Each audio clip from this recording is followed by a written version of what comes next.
বেশ অনেক দিন পর তোমাদের সাথে একটা রেসিপি ভিডিও শেয়ার করি। দেখো, এগুলো চুষি পিঠে।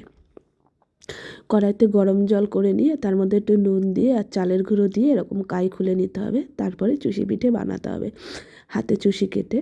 তারপর দেখো, আমি একটা হাঁড়ি নিয়েছি, হাঁড়ির মধ্যে দুধ দিয়ে দিয়েছি। তোমরা চাইলে গরুর দুধেও করতে পারো বা আমুল দুধেও করতে পারো। আমি হাতের সামনে যেই দুধটা পেয়েছি তাতে করছি। ওই দুধের মধ্যে দেখো এলাচ দিয়েছি, দারচিনি দিয়েছি আর তেজপাতা দিয়েছি। দিয়ে খানিকক্ষণ নাড়িয়ে চাড়িয়ে তার মধ্যে লাল বাতাসা দিয়ে দিয়েছি। লাল বাতাসা দিয়ে ভালো করে ফুটিয়ে নেব।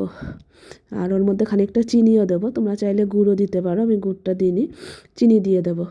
আর এই যে তারপরে চিনিটা আর বাতাসাটা পুরো গুলে গেলে এই যে করে রাখা যে চুষি, সেটাকে আমি আস্তে আস্তে করে দিয়ে দেবো। দিতে হবে আর নাড়াতে হবে, তখন ফ্লেমটা একদম লো রাখতে হবে। দিয়ে 10-15 মিনিট মতো চুষিটাকে জাল দিয়ে নিতে হবে। একটু লো ফ্লেমে দিলেই হয়ে যাবে, তাহলে চুষিটাও পুরো সিদ্ধ হয়ে যাবে। তা দিয়ে দেখো ভালো করে হালকা হাতে নাড়াচ্ছি। যদি তোমাদের মনে হয় যে খুব পাতলা হয়েছে, তোমরা চাইলে ওর মধ্যে একটুখানি চালের গুঁড়ো দিতে পারো। তা আমার পাতলা হয়নি, তাই এদিকে দেখো ভালো করে ফুটিয়ে নিচ্ছি। একটু লো ফ্লেমে দিয়ে দিয়ে মিনিট 10 মতো ফুটিয়ে নিতে হবে। আর এর মধ্যে আমি 1 প্যাকেট আমুল দুধ দিয়েছিলাম, সেটা তোমাদের সাথে ভিডিও করা হয়নি।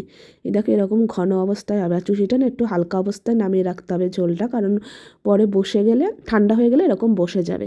তোমাদের আজকে আমার রেসিপিটা কেরম লাগলো অবশ্যই জানিও।